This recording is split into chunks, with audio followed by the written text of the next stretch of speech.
Mastering everyday English. Make a reservation. Hello, everyone. Welcome to another episode of our English language learning series. Today, we're going to explore the phrase, make a reservation. This is a common expression used in many everyday situations, especially when planning visits to restaurants, hotels, or any event. By the end of this video, you'll understand how to use this phrase confidently in your conversations. Make a reservation is a phrase that means arranging in advance to have a place or service held for your use at a specific time. It's often used when planning to visit places that might be busy or fully booked.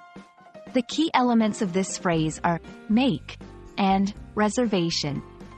Make here means to arrange or create, and reservation refers to the act of keeping something, like a table or a room, set aside for later use.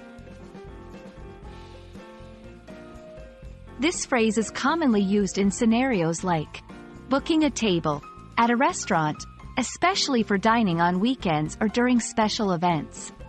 Hotel accommodations, when you plan to stay at a hotel or a similar establishment. Events and services, for concerts, flights, or even getting a haircut at a salon.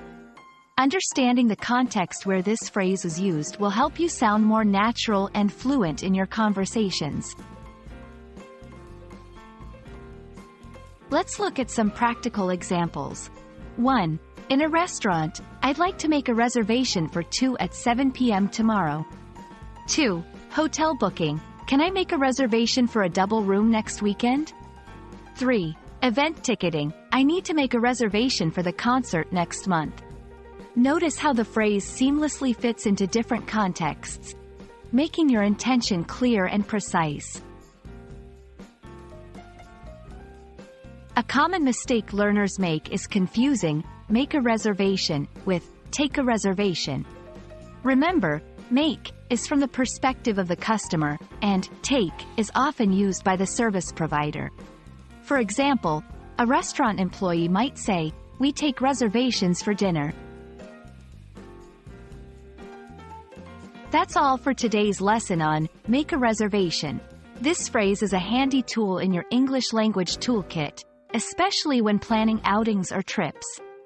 Remember, practicing these phrases in real-life situations will enhance your fluency and confidence. Hope this video helps you in your English learning journey. See you next time.